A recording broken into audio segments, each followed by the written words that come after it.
his commitment to the legislature, to Congress, he worked with us on urban issues and rural issues. His most famous comment was, "Are we all on the same page?"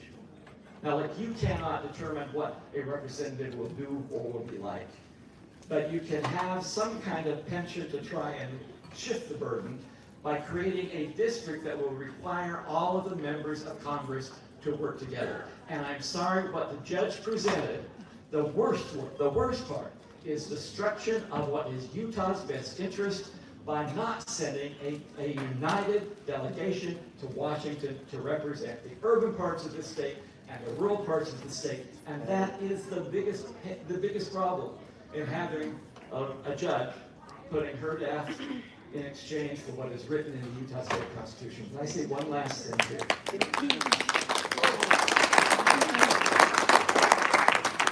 While I was on that commission, I also, and it's been happening several times before that too, disturbing events in somebody to me, that a woman would write us and say, "I live in the avenues of Salt Lake and I have the same congressman as my mother in St. George." To which I always wanted to say, so what? You also have the same senator as your mother in St. George. You have the same governor as your mother in St. George. And lieutenant governor and attorney general and auditor and treasurer as your mother in St. George. If you're LDS, you have the same president as your mother in St. George. Good hell, you have the same Army Corps of Engineers water regulator as your mother in St. George.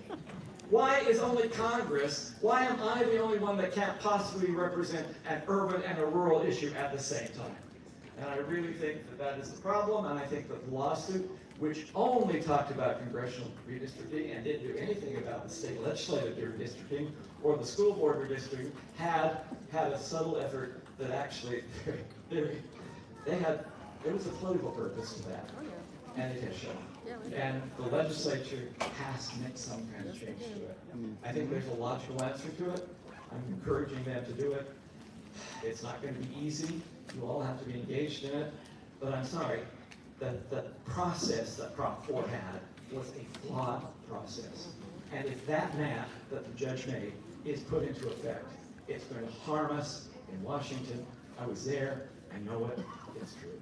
Now, I want to thank you for having me here. I also want to thank Eagle Forum. You've been very kind. You shouldn't have, obviously.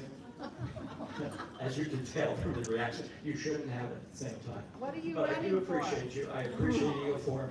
They want to know what you're running. What are you running for? I'm trying to go back. I'm stupid.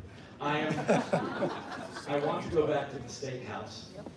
And in somewhat of a romantic notion, being able to end where I started in the state legislature. But I'm hopefully that I had some people who were encouraging me to do it, that maybe had a bigger, broader vision of what I could do there. What I hope to be able to do is meet the people that Eagle Forum sends up to the state capitol every year to try and spread common sense throughout the halls of that building. I appreciate what you do. Thank you very much for inviting me here. And now you'll have the real people who can talk about that.